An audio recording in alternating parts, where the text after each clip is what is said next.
There's something to be said about being prepared at a moment's notice. Not prepared in the sense that you know where all your gear is or how your equipment works, but being prepared in the sense that in a split second, you can make the right decision when lives are hanging in the balance. Retired United States Army Colonel David Hackworth once said, "If you find yourself in a fair fight, you didn't plan your mission properly."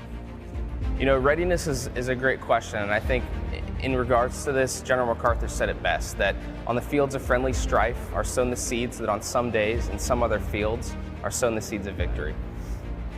By definition, Red Flag Alaska is a joint coalition air combat training exercise that corresponds to and tests the capabilities of all its cooperating and participating units.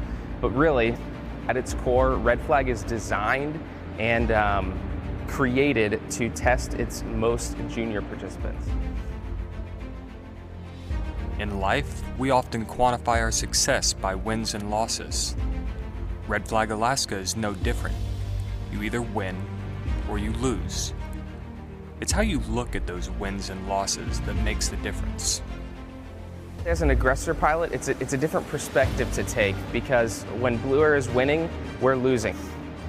But ultimately, in the grand scheme of things, everybody's winning. When we are all dying and Blue Air is getting it, that makes me motivated and humbled, because I know that the United States and its allies are the most capable they've ever been.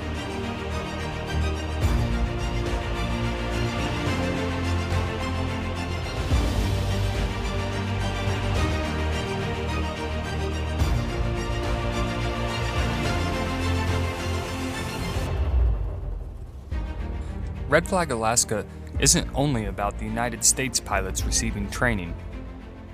Over the years, the growing integration of foreign militaries has helped the United States and partner nations share tactics and techniques and better prepare each other in the event of a real-world scenario.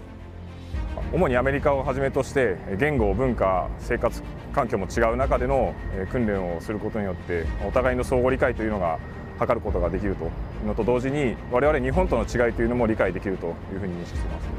またそれ以外の他の3カ国との信頼関係の醸成という観点でも非常に大きな意義があるというふうに思っています。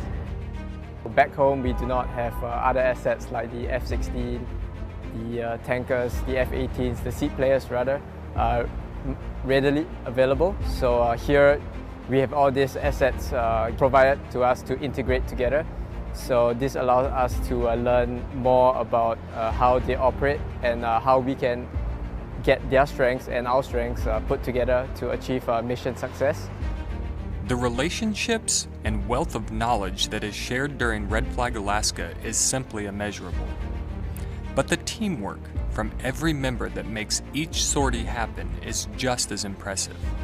The logistics and the maintenance piece that goes into putting up a Red Flag Bowl is something that is an extraordinarily complex feat to achieve.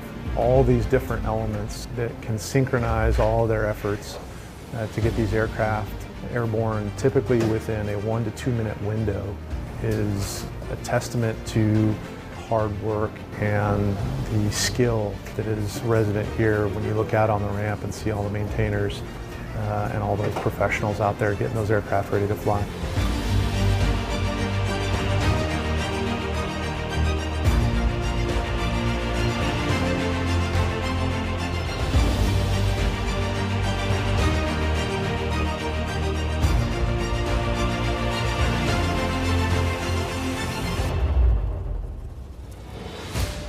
While the majority of us spend our time focused on jets and the air aspect of Red Flag, there's another part of the exercise that is just as important and plays a huge role in the Red Flag Alaska mission. Red Flag Alaska has evolved from primarily a fighter jet exercise into a full-fledged military exercise integrating ground forces from all services as well as partner nations.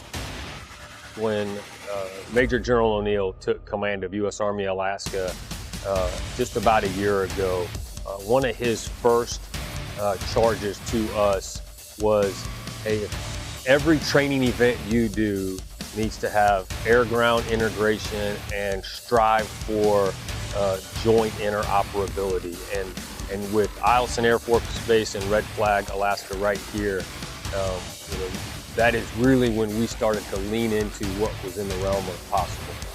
A lot of times we learn tough lessons in an operationally deployed environment because we don't do this in training enough. But I do think that there is some multi-domain battle potential here for us to really start to drive solutions and not just how we fight and introduce different services and countries' capabilities, but also how we interoperate with each other in that environment. With the growing integration of ground forces comes an elite group of military members. We don't always see them, but rest assured, Special Operation Forces are always there and always ready. Any place, any time, anywhere. Red Flag is a unique opportunity for us because we're based out of Florida. So what it does is it gives us a chance to train in a challenging environment like Alaska. One of the other big takeaways is obviously you have all this Air Force integration that you see around.